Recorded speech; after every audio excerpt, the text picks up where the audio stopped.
नमस्कार मित्रांनो, आजच्या व्हिडिओमध्ये आपण टक्केवारीचे महत्त्वाचे प्रश्न उत्तर बघणार आहोत. तर सर्वांनी व्हिडिओ शेवटपर्यंत बघायचे आहे.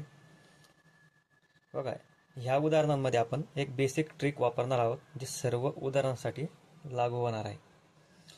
हे बघा, पहिला प्रश्न आपल्याला दिलेला आहे त्यांनी, x चे 35% 140 आहे, तर x ची किंमत किती? हे बघा, सोपा प्रश्न आहे.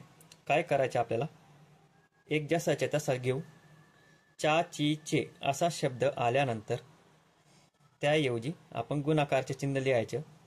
यानंतर 35% म्हटलं म्हणजे आपण भागाकाराला 100 घेणार आहोत आणि बरोबर 140. आता बघा, आपण काय करणार आहोत. हे बघा, आपल्याला जे उत्तर आहे आपल्याला फक्त एका स्टेपमध्ये काढायचे आहे. बरोबरचे चिन्ह असेल तर आपण समोरच्या समोरील संख्या कट करू शकतो. जर आपल्याला 35च्या पाडा माहीत असेल तर 35 चौक किती झाले, 140. हा 100 इकडे भागाकाराला आहे, तर इकडे जाताना काय होईल, तो गुणाकाराला. तर हा इकडे गुणाकाराला होईल, म्हणजे 4 गुणिले 100. तर आपलं उत्तर किती येईल, 4 गुणिले 100 400.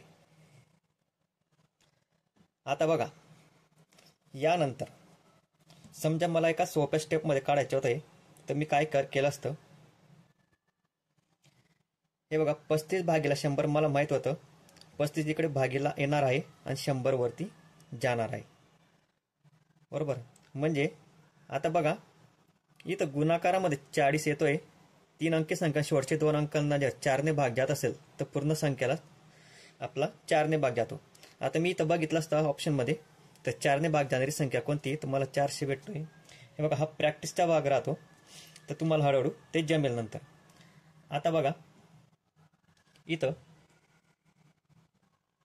90चे पुढचा प्रश्न बघा, 90चे 50%चे 80% किती? बघा, काय करणार आहे मी, 90 लिहिणार आहे. चा ची चे म्हणजे गुणाकारचे चिन्ह, परत 50 चा ची चे म्हणजे गुणाकारचे चिन्ह आणि 80. हे पहा, जिथं टक्के दिलंय तिथं आपण भागाकाराला काय घेणार आहे, 100 घेणार आहोत. आणि त्यांनी आपलं विचारलं याचे उत्तर किती.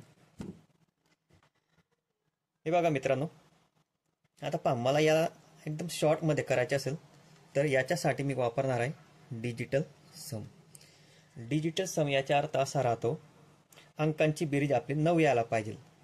हे बघा, 6 आणि 3 इथं किती आले, 9. अंकांची बेरीज इथं किती येते, 3. अंकांची बेरीज इथं किती येते, 7. अंकांची बेरीज किती येते, 5.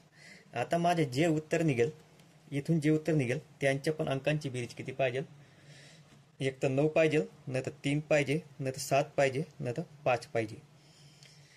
आता बघा, इथं मला हे पहा, छेदामध्ये किती शून्य राहू द्या, काय हरकत नाही. माझ्या गुणाकारामध्ये मला 9 किंवा 9 ने भाग जाणारी पूर्ण संख्या दिसते. हे बघा, 90. आता पहा, गुणाकारामध्ये 9 येणार आहे, पण आपण 9ला कोणत्याही संख्येने गुणलं, अंकांची बेरीज तरी 9 येते. हे बघा, 9 गुणिला 2 18. अंकांची बेरीज किती आली, 9. 9 गुणिला 3 27. अंकांची बेरीज किती येते, 9. म्हणजे मी 9ला कोणत्याही अंकाने जर गुणलं तर माझ्या अंकांची बेरीज येणार आहे 9. आता ऑप्शनमध्ये मला 9 कुठे दिसतं अंकांची बेरीज, तर या ठिकाणी दिसतंय, तर हे माझं उत्तर झालं. चला, आता बेसिक आपण करून घेऊ. हे बघा, इकडचे 2 शून्य गेले, वरचे 2 शून्य गेले. हा एक शून्य इकडचा एक कट करेल. बघा, 9 गुणिला 5 गुणिला 8.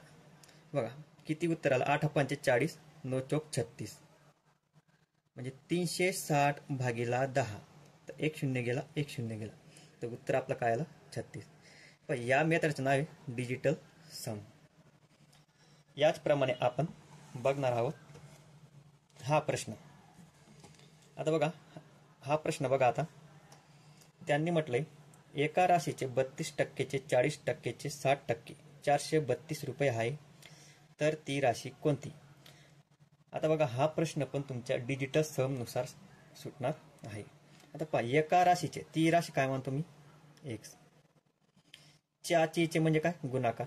32%चे 32% म्हणजे किती? 32/100. 40%. 40% म्हणजे किती? 100. आणि त्यानंतर 60%. 60% म्हणजे किती? भागाकारात 100. तर हे रुपये किती होणार आहेत? 432.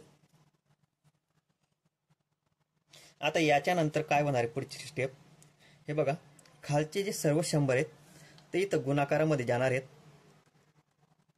आणि वरच्या सर्व संख्या कुठे येणार आहेत? भागाकारामध्ये. हे बघा, भागाकारामध्ये येणार आहेत. तर आपण डिजिट सम बघा, सर्वांचे डिजिट सम वेगवेगळे यायला पाहिजे. डिजिट सम म्हणजे काय? अंकांची बेरीज.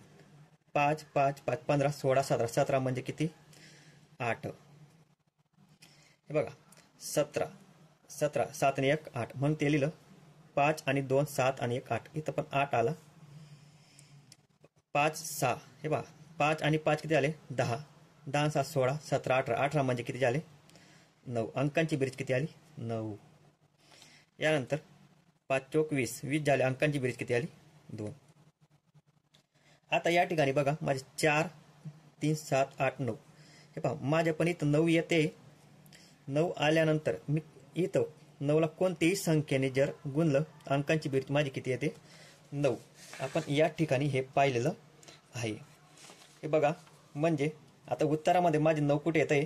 तर या ठिकाणी येत आहे सी नंबर ऑप्शन. तर हे माझे उत्तर बरोबर आहे. हे पहा, समजत नसेल पहा, व्हिडिओ थोडा पॉज करून बघा, ट्रिक येते बरोबर. हे पहा, कितीही मोठं कॅल्क्युलेशन येऊ द्या, तुम्हाला कॅल्क्युलेशन मी करू देणार नाही. पहा, सर्वात सोपी पद्धत ही आहे. यानंतर तुम्ही आपल्या व्हिडिओला सबस्क्राईब करून ठेवा. हे पहा, मी याच्यावरती तुमचे भरपूर प्रश्न घेणार आहे. तुमचा एक दिवस असेल ते तुम्ही विथिन सेकंदामध्ये सर्व कॅल्क्युलेशन कंप्लीट करणार आहेत. आता बघा, 4 नंबरचा प्रश्न कसा आहे? 0.002 0.12 चे किती टक्के आहे? म्हणजे मी काय लिहिणार आहे? पहिल्यांदा 2 लिहिल. इथं पॉईंट नंतर किती अंक आहेत? 1 2 3. तर मी पहिले 1000 लिहून टाकतो. हे पहा, इथं कामा दिलाय म्हणजे काय? बरोबरचे चिन्ह. उदाहरणामध्ये कामा दिलेला असेल, स्वल्पविराम दिलेला असेल, त्याचा अर्थ काय राहतो? तर तुम्ही बरोबरचे चिन्ह द्या. आणि यानंतर 0.12. 0.12 म्हणजे किती? फक्त 12/100. पॉईंट नंतर 2 अंक आहेत म्हणून मी तर 2 शून्य देतो. आणि चे याचा अर्थ काय सांगितला मी? गुणाकारचे चिन्ह. आणि तर किती टक्के आहेत? किती टक्के? बघा, विचारा त्यांनी किती टक्के. किती टक्के म्हणजे किती? याच्या जागेवर घ्यायच्या x. तर x टक्के. समजलं? हे बघ, किती टक्के. टक्के म्हणजे काय? भागाकारा 100. किती म्हणजे काय? x. आता पहा, डाव्या साईडला आणि उजव्या साईडला बरोबरचे चिन्ह असेल, समोरासमोरील संख्या हे कट होतात. आणि हे बघ, बेक बे बेसक 12 झाले. वरच्या संख्या कट. आता पहा, इकडच्या खालच्या 3 तर इकडच्या खालच्या 3 असे कट होतील. आता बघा, एक इकडे राहील, खालच्या 10 वरती जाईल आणि हा 6 इकडे खालती येईल. तर आपल्याला असं दिसणार आहे. यानंतर बघा, अजून भाग जातोय का? हो. 2×5 10 2×6 म्हणजे 5/3 आपल्याला कुठे दिसतंय?